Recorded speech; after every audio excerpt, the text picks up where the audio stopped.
우리 몇 명 안 되지만 앞뒤에 옆에 보면서 사랑합니다, 은혜 누리세요 하고 축복하지요. 예, 조성용 목사님이 대만에 이렇게 선교 지원 요청이 있어서 일주일 동안 갔고요. 또 우리 둘째 며느리는 지금 그 어린이집에 출근을 해서 거기에서 7시 반에 퇴근해요.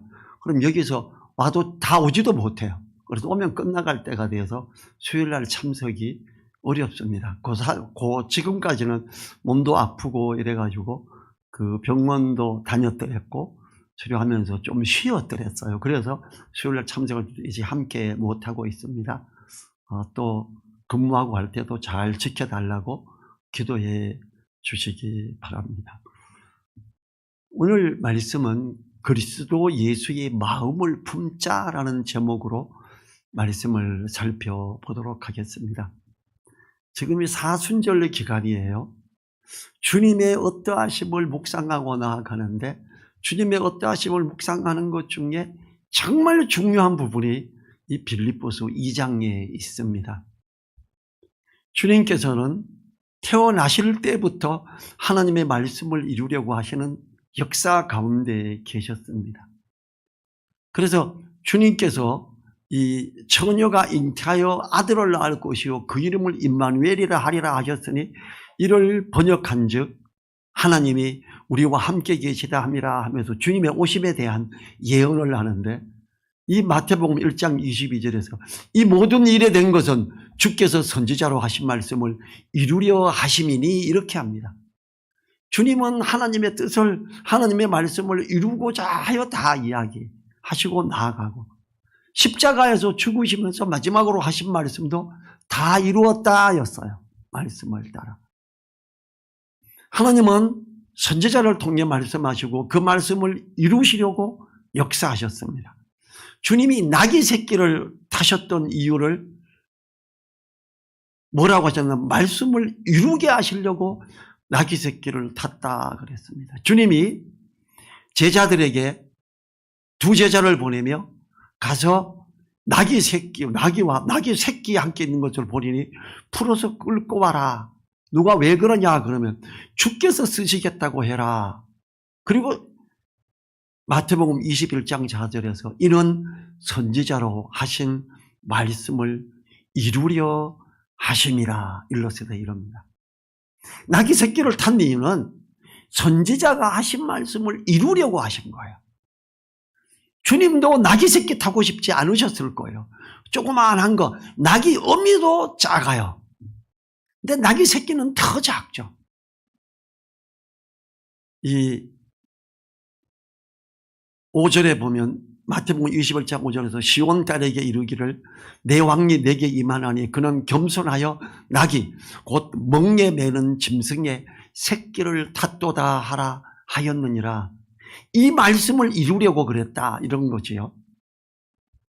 빌립보서에서 바울이 표현하고 있는 건 역시 주님의 말씀을 이루시려고 십자가에 달리심을 말하고 있습니다. 나약한 한 사람의 죽음이 아닌 하나님이 스스로 십자가에 달리셨다는 것에 집중하고 있습니다. 하나님의 자녀인 그리스도인이라면 그리스도를 닮고자 하여 그리스도의 마음을 품는 자가 되어야 됩니다. 이 빌립보서 2장은 이 예수님이 하느님이셨다라는 걸 가장 공개적으로 직설적으로 표현하고 있는 부분이기도 하고 요한복음 1장에도 그렇고요. 자, 1절 보죠. 그리스도 안에서 무슨 권면이나 사랑의 무슨 위로나 성령의 무슨 교제나 긍휼이나 자비가 있거든 그래요. 그리스도 안에 있어야 할 옳은 것들을 나열하는 말씀이죠. 그 모든 옳은 것들은 그리스도 안에 있어야 하는 것들입니다. 그 옳은 것들은 권면, 사랑의 위로, 성령의 교제, 긍휼, 자비 이 5가지예요. 첫째, 그리스도 안에서 무슨 권면. 우리는 사람들을 권면하고자 합니다. 권면을 하고자 할 때에 우리는 그 사람을 평가절하하거나 할 때도 많습니다. 교회가 하나 될 수 있는 가장 좋은 것 중 하나가 그리스도 안에서의 권면입니다. 권면은 사람으로 하여금 힘을 나게도 하며 정신을 차리게도 하지요.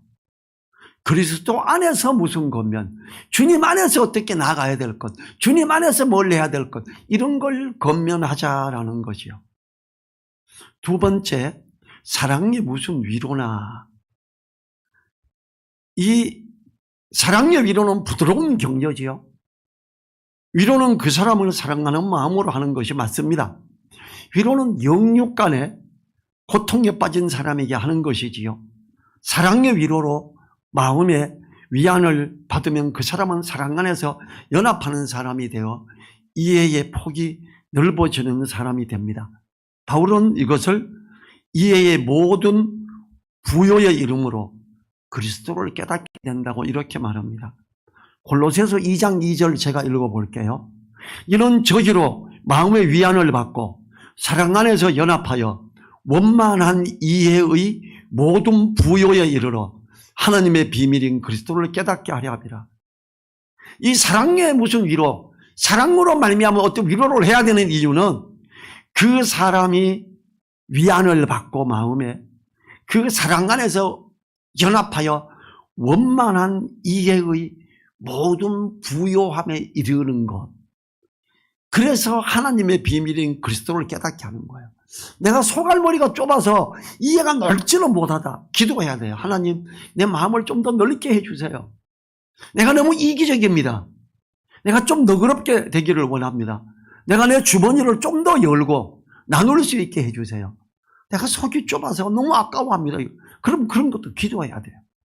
왜냐하면 우리는 그렇게 사랑 안에서 연합하여 원만한 이해의 모든 부요에 이르러 이해를 하는 폭이 정말 넓어져서 그 이해의 부요에 이르면 하나님의 비밀인 그리스도를 깨닫게 되는 거예요. 속이 좁아버리면 하나님의 부요인 그리스도를 깨닫는 게 안 됩니다. 신앙생활 아무리 열심히 해도 꽝입니다. 교회나 열심히 나가, 주일을 성수해. 의미가 없어요. 우리나라는 특별히 기독교라는 종교의식이 강해요. 주일 성수, 주일 성수 얼마나 부르짖는지 몰라요. 모이기를 힘써야죠. 예배 드려야지요. 그렇지만 하나님이 찾는 예배자는 영과 진리로 나오는 자예요. 성령의 인도함을 따라 말씀 가운데 행하며 나가는 사람이에요. 사랑의 무슨 위로를 위해 마음을 넓히는 이해의 모든 부요에 이르러 있는 그런 사람을 찾습니다. 셋째, 성령의 교제, 성령을 통한 교제를 말합니다. 성도들 각자의 마음에는 성령께서 계십니다. 성령은 말씀을 생각나게 하며 진리 가운데로 인도하시는 분이시지요. 그러므로 성령의 교제는 하나님이 역사하시는 가운데 하나님 말씀 안에서 하는 교제입니다. 성령의 교제 그러면 뭔가 막 붕 뜨고 막 이상한 거 본다 막 이러면서 하는 이런 교제가 아니에요. 성령의 교제는 성령께서 인도하심을 따라 주의 말씀을 깨닫고 그걸 생각나게 함을 따라 묵상하고 그러면서 그 말씀을 따라 교제하며 나누며 건면하는 이게 성령의 교제예요. 우리는 자꾸 뭐한 걸로 가려고 그래요. 대한민국 교회가 특별히 이런 데 많이 빠져 있습니다. 너무 안타깝지요. 넷째, 긍휼이나 자비. 하나님이 우리를 긍휼히 여기셔서 아들을 주신 것입니다. 우리가 긍휼을 마음에 가지고 있어야 합니다. 긍휼히 여긴다는 것은 불쌍히 여기는 마음이지요. 동정하는 마음과 온유함을 갖는 것입니다. 주님은 우리에게 긍휼히 여기는 마음을 옷 입으라고 합니다. 긍휼을 겉으로 나타내라는 의미이기도 하죠. 옷을 입으면 옷은 다 보이는 거죠. 골로새서 3장 12절이 그러므로 너희는 하나님의 택하신 거룩하고 사랑하신 자처럼 긍휼과 자비와 겸손과 온유와 오래 참음을 옷 입고 오래 참는 거 보여야 된다. 자비 보여야 된다. 겸손 보여야 된다. 긍휼히 여기는 것 보여야 된다. 옷 입고 그래요. 성도들 간에는 사랑하여 불쌍히 여기는 마음이 있어야 합니다. 자, 이 멋진 것 5가지 무슨 권면, 사랑의 위로, 성령의 교제, 긍휼, 자비 이걸 하는데 2절에 뭐라 그래요? 이걸 하는데 마음을 같이하여 같은 사랑을 가지고 뜻을 합하며 한 마음을 품어. 왜 이 표현을 할까요? 빌립보서 2장에서 왜 갑자기 이렇게 한 마음 품고 가야 된다, 낮아진 마음을 가져라, 왜 이래요? 빌립보 교회가 지금 이게 안 되고 있어요. 빌립보 교회에서 사고를 치는 사람들은 여자들이에요. 여러분 아세요? 성경 역사에서 중대한 사고는 대부분 여자들이 칩니다. 하나님이 여자가 남자를 주관하지 못하게 하는 이유가 두 가지죠. 남자가 먼저 창조되었으면 남자를 위하여 여자를 만들었기 때문이다. 두 번째, 아담이 아니라 하와가 미혹을 받아 죄악감으로 들어가게 했기 때문에 여자는 잠잠해라. 또 가장 중대한 것, 요즘에 교회에 있어서 가장 회방거리가 되는 존재들이 어디죠? 이슬람이죠. 이슬람은요, 뭐 사랑 어쩌고 이렇게 말하지 천만에 기독교인들을 죽이라 해요. 그거 누가 했어요? 사라가 자기 여종에게 내가 하나님이 약속하시는 이 아들 우선 나 틀린 것 같아, 내 여종 취해가지고 나, 그게 이스마엘이잖아요. 이 이스마엘이 이슬람의 선조죠. 교회를 가장 물고 뜯고 하나님의 일의 회방자 이슬람 여자가 사고친 거예요. 지금 이 빌립보 교회에서도 여자들이 지금 사고치고 있는 거예요. 그러니까 사도 바울은 특별히 여자가 교회에서 잠잠해라, 이렇게 남자를 주관하지 말고 이렇게 자꾸 강조하는 거예요. 마음을 같이, 첫째 마음을 같이 해서 다른 사람이 좋은 것을 말하면 그것에 마음을 같이 하라는 거예요. 둘째, 같은 사랑을 가지고 주님으로부터 오는 사랑, 하나님이 우리를 사랑하신 것 같은 사랑, 그 사랑을 가지라고 합니다.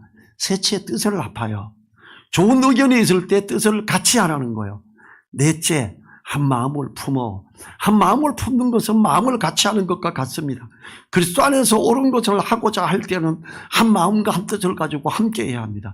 그래야 하나님 나라가 굳게 서게 됩니다. 3절 4절 같이 읽어보죠.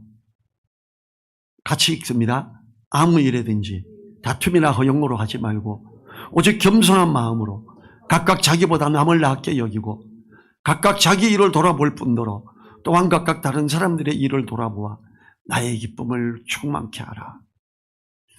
1절과 2절에 이어서 한 마음을 품고 한 뜻을 합하여 나가고자 하는 것에 반드시 필요한 마음에 준비하는 것이 필요한데, 그 자세의 요청이 주님 안에서 누가 권면이나 사랑이나 자비의 일에 대한 제한이 있을 때 마음을 합하려면 3절과 4절의 내용처럼 나보다 다른 사람을 더 낫게 여기고 다툼이나 허영의 마음을 품지 말고 자신도 협력하고 다른 사람도 협력하게 해서 하나님의 나라를 세워감으로 하나님의 기쁘시는 일을 하라는 겁니다. 이걸 제일 못하는 게 여자예요. 제가 처음 개척하고 교회에서 자꾸 분란이 일어나요. 왜 일어나는지 몰랐어요. 교회에 어떤 여자 집사가 걸핏하면 하나님의 음성을 듣는데, 걸핏하면 하나님이 자기에게 말했대. 이렇게 권하고 이렇게 권하는데 요 이야기 듣고 쭉 번져서 계속 싸움을 일어나게 만들더라고요. 저는 우리 교회의 상황도 그걸 2번 봤어요.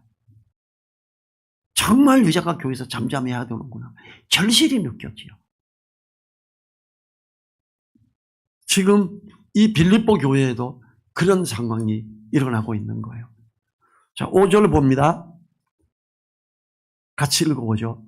너희 안에 이 마음을 품으라. 곧 그리스도 예수의 마음이니. 자, 3절과 4절에 그 마음을 품기 위해서는 주님의 마음을 품어야 돼요. 주님의 마음을 품어야 가능한 것이기 때문에 주님의 마음을 가지라고 합니다. 그리스도 안에서 옳고 선한 일이 있다면 한 마음을 품음으로 사랑을 가지고 뜻을 합해야 합니다. 이때 필요한 것은 바로 겸손입니다.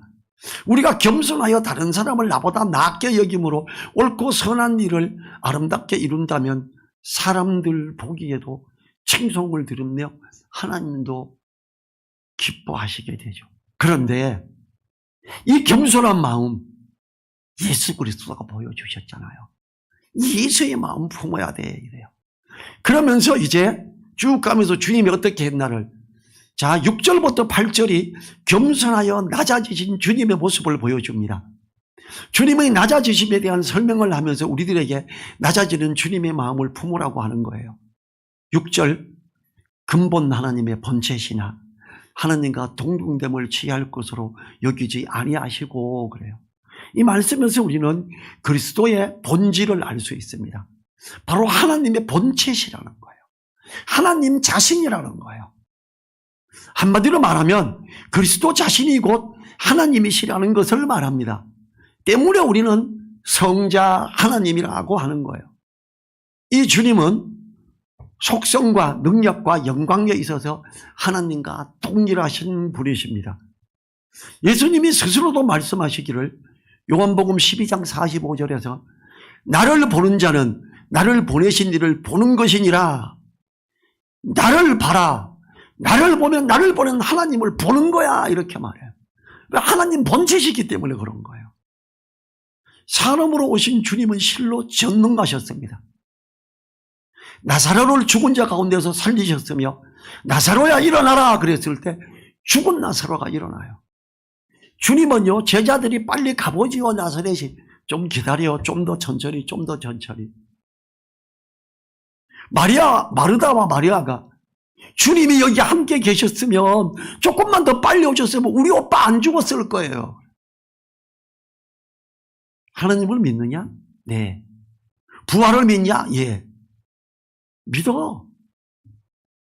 주님이 살아날 거야. 예, 주님 나중에. 주님은 그때 살리시죠. 주님은 일부러 나사로가 죽을 때까지, 나사로가 죽어서 썩은 냄새가 날 때까지 다른 사람들을 돌보며 오셨던 거예요. 하나님 본체시기 때문에 부활시키신 거래요. 보리떡 5개와 물고기 2마리로 남자만 5,000명. 여자 합하면 남자보다 여자가 많이 왔겠죠? 여자가 5,000명이라고 쳐요. 그때 당시 애들 많이 낳았죠. 애들이 몇 명 있었다고 쳐봐요. 그러면 이건 2만 명 넘습니다. 남자만 5,000명. 어린아이 남자는 빼는 거예요. 보리떡 5개와 물고기 2마리로 이게 가능해요? 하나님이시니까 가능한 거예요. 풍랑 걸 잠잠하게 하시기도 하셨지요. 이러한 풍랑 걸 잠잠하게 하는 주님을 볼 때 베드로와 도마는 주는 그리스도시며 하나님이십니다 라고 고백하게 되지요. 자, 7절 봅니다. 오히려 자기를 비워 종의 형체를 가져 사람들과 같이 되었고, 그래요. 주님은 자신을 비우셔서 종의 형체인 사람의 모습으로 오신 것입니다. 예수님은 본래 하나님이셨으나 우리와 동일한 사람이 되셔서 오신 거예요. 하나님이 자신을 비우셔서 사람의 모양으로 오실 때에 가장 낮은 자의 모습으로 오셨습니다. 메시아로 화려하게 등극할 줄 알았어요. 이스라엘 사람들은. 동방박사들이 오죽하면 유대인의 왕으로 오신 분이라고 왕궁으로 찾아갔었죠. 상상도 못했어요. 마구간에서 구유에 누워있을 거라는 거는. 그렇게 가장 천박한 모습으로, 가장 낮아진 모습으로 오신 주님이에요. 이 주님의 마음 품어봐 이거예요. 8절 보죠. 사람의 모양으로 나타나셨으니 자기를 낮추시고 죽기까지 복종하셨으니 곧 십자가에 죽으십니다. 주님의 낮아지심의 단계를 보여주는데요. 사람의 모양, 거기에서 또 낮추심, 그리고 십자가의 죽으심입니다. 말씀에서처럼 그리스도께서 하나님이시라는 것은 명백한 사실입니다. 그러나 주님은 하나님과 동등됨을 취하실 것으로 여기지 아니하시고 낮아지셨습니다. 이 주님의 마음을 품어야 돼. 그래야 겸손할 수 있어. 이걸 말하는 거예요. 주님이 우리 죄를 대신하여 십자가에 달리신 것은 선지자의 입을 통하여 예언되었으며 주님 스스로 말씀하셨으며 사도들을 통하여 기록되었지요. 주님의 십자가에서 죽으심은 실로 엄청난 낮아짐이셨지요. 하나님이, 그 본체신 하나님이 본체시나 사람의 모습으로 오시고 사람의 모든 죄를 지고 십자가에 못 박히고 정말로 처형당하셨어요. 오죽하면 주님이 엘리 엘리 라마 사박다니, 하나님 하나님 어찌하여 나를 버리셨나이까, 어찌하여 나를 진짜 사형시킵니까, 이거지요. 정말로 사형스러워서 죽었던 거죠. 9절부터 11절은 낮아지실 뿐 아니라 십자가에서 죽으시기까지 하신 주님을 높이시는 하나님. 그리스도의 낮아지심은 오히려 모든 입으로 하는 게 영광을 돌리게 하는 모습을 나타내게 됩니다. 9절에서 이러므로 하나님이 그를 지극히 높여 모든 이름 위에 뛰어난 이름을 주사 그래. 십자가에 죽기까지 자신을 낮추신 그리스도를 가장 높게 높이시는 하나님이십니다. 그리스도를 본받아 겸손하여 낮아진다면 하나님이 높이신다는 결과를 바라보고 있는 겁니다. 이 예수의 마음을 품어 하나님이 정말로 높여주실 거야 라는 거죠. 10절을 보죠. 하늘에 있는 자들과 땅에 있는 자들과 땅 아래에 있는 자들로 모든 무릎을 예수의 이름에 꿇게 하시고 하늘의 정사들 즉 천사들과 땅에 있는 모든 사람들과 땅 아래에 있는 잠자는 모든 자들에게서 높이셨습니다. 이 부분의 말씀은 현재의 부분이기도 하지만 미래의 부분입니다. 지금 우리가 그리스도의 몸으로서 교회의 부분들을 이루어가면서 완성되어 가고 있는 거예요. 하나님의 각종 지혜를 교회의 말씀을 따라가는 순종하는 모습을 보고 하늘에 있는 권세들에게 하나님의 각종 지혜를 알게 하고 더 무릎 꿇게 하는 겁니다. 11절에서는 모든 입으로 예수 그리스도를 주라 시인하여 하나님 아버지께 영광을 돌리게 하셨느니라. 높은 자나 낮은 자나 산자나 죽은 자나 천사나 사람이나 모든 입으로 예수를 주라고 시인하게 됨을 말합니다. 주님을 시인하는 그 자체가 하나님께 영광되는 일입니다. 또한 복음을 이야기하여 사람들에게 주님의 사랑을 알게 함으로 모든 입으로 예수 그리스도를 주시라 시인하게 할 수 있습니다. 그런데 여전히 거부하는 자들이 있죠. 그들이 언제? 주님이 다시 오실 때. 아, 진짜구나. 내가 왜 주님을 주님이라 부르지 않았던 거. 땅을 치면 후에도 그들에게는 불로 타는 지옥으로 들어가게 되죠. 불타는 지옥. 주님이 겸손한 마음을 품으셔서 한없이 낮아지심으로 하나님의 선한 일을 이루심으로 한없이 높이심을 받았지요. 오늘 말씀은 우리가 주님의 겸손을 배움으로 어떤 지체의 겉면이나 도절이 있을 때에 마음을 합하여 하나님의 선한 일을 이루어 간다면 그 낮아진 겸손한 마음을 하나님이 높이심을 바라는 거예요. 오늘 제가 한 7, 8년 전에 시설난 교회 가서 음향을 조정해 주고 봤어요. 다 정상이에요. 그 교회에 28살 났네. 대학원 1학년생이 있는데 교회 음향 세미나에 가서 듣고 하고 그 사람들 데리고 와서 보고 시설해 놓은 거 다 바꿔야 된다고, 이거 못 쓰는 거라고. 그 목사님이 미친놈들, 전병철 목사님이 있는데 너네가 뭐 안다고 그래. 그리고 알았다고 돈이 없으니까 다음에 부르겠다고. 그러면서 그 청년이 교회 주장에서 사놨던 거 스피커 2개 마샬 거 없애면 안 되냐고. 몇 개 꺼내요. 왜 없앱니까? 있는 거 쓰세요. 그거 없애면 그 청년 상처받아 교회 떠날 수 있습니다. 사놨으면 계속 쓰셔야 됩니다. 그거 터니까 만질 줄 모르고 벙벙거려가 설교를 못해요. 조정을 싹 해주고 맞춰줬지요. 교제를 한참 하고 그걸 가르쳐주고 그랬어요. 제가 그 목사님 보고 그래서 목사님, 청년이 말하는 거 들어주셔야 돼요. 그 청년은 그래도 교회를 사랑해서 건의하는 거. 너무 형편없어 보이고 와가지고 이상한 떨거지들 몇 번을 데리고 와서 교회 거 다 바꿔야 된다고. 제가 가서 만지니까 말짱해요. 너무 멋져요. 새 그때처럼 똑같아요. 그냥 출장비만 내시면 됩니다. 이러니까 이야 역시 달라지네. 그리고 막 화이트 그거 펜 사갖고 와서 다시 다 찍어가지고 유지하겠다고 했습니다. 우리가 낮아진 마음을 가져야 된다. 누가 어떤 말이 터무니없어 보여도 낮아진 마음을 가져야 된다. 제가 오늘 그 목사님 보고 목사님 젊은이들이 청년들이 말해도 들어주세요 제발. 그게 목회 아닙니까? 그랬어요. 우리가 다른 사람들이 할 때 터무니없어가 아이고 완전히 무시해버리고 싶어. 무시하면 안 돼요. 어떻게 하면 되느냐? 그리스도 예수의 마음을 품어야 된다 그래요. 더 낮아진 마음을 가지고 존중하고 듣자. 그렇게 할 때 하나님의 선한 일을 이루어 간다는 거죠. 그 낮아진 겸손한 마음을 하나님이 높이심을 말하는 거예요. 그러면서 예수 그리스도를 이야기하잖아요. 이렇게 낮아지고 이렇게 정말 낮아질 때 하나님이 그를 모든 이름 위에 높이시지 않았느냐. 이 그리스도의 마음을 품자. 우리를 정말 높이 인정해 주신다. 이러는 거예요.